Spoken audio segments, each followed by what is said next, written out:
Hey there, YouTube. Hope everyone is doing well. Happy Memorial Day. Hope everyone has had a chance to have a little bit of rest and relaxation this weekend. Even if you weren't one of the lucky ones to have an extended weekend, I was blessed to be one of those people to have a 3-day weekend. But most importantly, hopefully you've had a chance to remember those that gave their lives in defense of this country. It's been great weather here this weekend so far, a little bit of rain on and off, but nothing too much to complain about. At least it's been warm. This video probably won't be as long as the other videos. I wasn't able to find all of my 2015 pictures. I was able to find some. We'll go through a quick slideshow later in this video. But I did want to give you a quick sample of what my video will look like with my 8mm camera.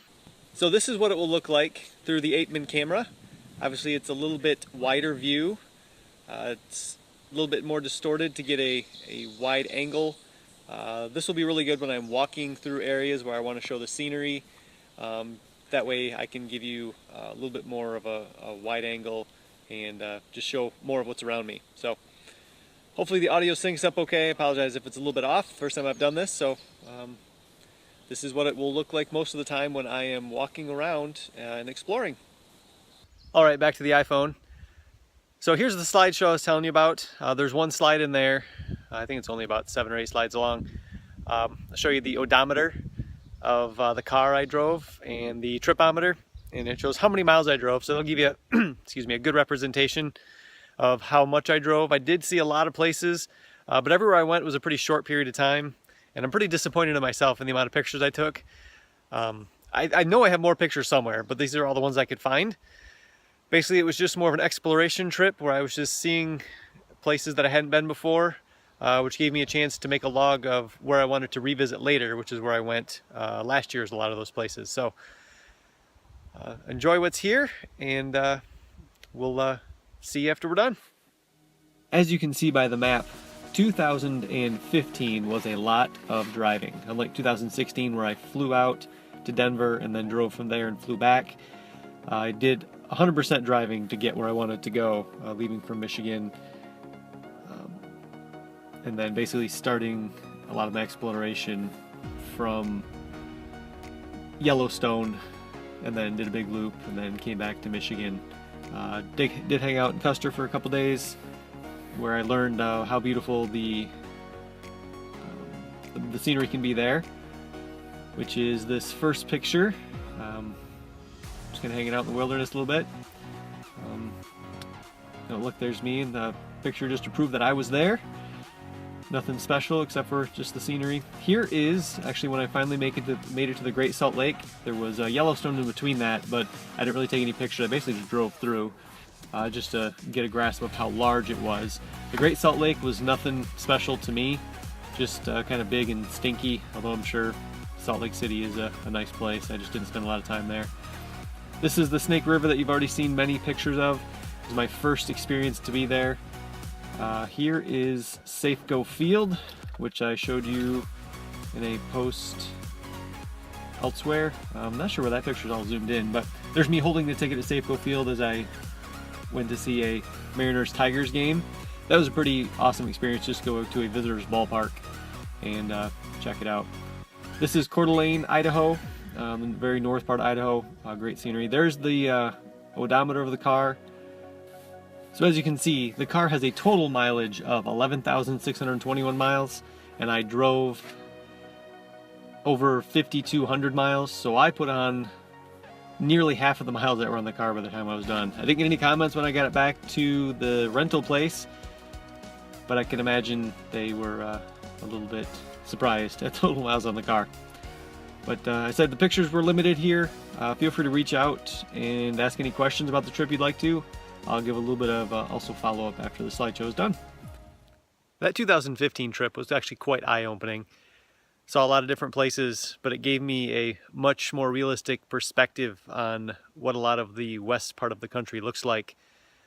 I had no idea that Idaho was so beautiful and had so many things to look at and so many scenic areas out here in the east and the Midwest. Basically, we just think Idaho is potatoes, and clearly that is not the case. And talking to a couple people, potatoes are really only grown in one area of Idaho. They just grow so many of them, it kind of takes over what the impression is for a lot of the country. But there's several different climate areas within Idaho. The southwest is very dry and arid and warm. You get up near Boise and it's still warm because of the Pacific airflows, but they get a little bit more rain. But then if you get closer to Yellowstone, when you go east, it's more of what you'd expect in the northern part of the country: cold winters, hot summers. But that Boise area, Boise down to Twin Falls, is actually pretty mild. I was talking to a gentleman about the snowfall in Boise in 2016 when we were there. He said they only get, you know, several inches of winter, not very much. It was a very informational trip. As you can see by the map, I drove up through Idaho, saw Twin Falls, checked out Boise a little bit, which is what gave me the incentive to go back the next year, because I really wanted to explore Idaho more. I really wanted to explore Idaho more because of how much more there was to see. That Tigers game was a pretty good game. I'd love to say I remember who won, but I think I actually left early because it was, you know, I'm on West Coast time. My body was on the Eastern time zone and I was in the Western time zone. So when they were playing at 9:30 at night, it was after 12:30 for me. So if I had left early, it was probably because the game wasn't close. I'm pretty sure the Tigers lost now that I think about it, but it was still a really fun experience. Wish I had maybe set a little more time aside to go through Yellowstone. But it's so vast, and that was another perspective thing, that Yellowstone is just so massive. It takes several hours to drive from one end to the other. I didn't really see much. Half of that drive was actually in the dark, but it was still an enjoyable trip. Saw lots of things and learned a ton. So I don't regret the way I did it, other than maybe wishing I had a little bit more time in a couple different places. But it certainly gave me some checkpoints that I wanted to revisit, which is what I did the following year. So I think that's where we're going to close this video out. I know I told you I'd probably tell you the story about why I choose a particular car for rentals now. We're just going to push that back one, save a little content for down the road. I want to spend the last few fleeting moments of this holiday weekend just doing a little bit of relaxing. In the next video, I'll try out some of my new equipment. So we'll all find out together whether that setup is going to work well going into my trip. I'll even try to hook up the driving camera, see what the quality of that looks like and how well it works. And then you guys can give me some feedback. Also, let me know what products you want me to try. Sounds like a couple of you have really enjoyed me trying new or trendy products. So if there's something you want me to give a try to so you don't have to spend the money to do so, let me know. With all of that, hit the like button below if you like this video, subscribe if you haven't already, and look me up on Facebook. I'll see you when I can.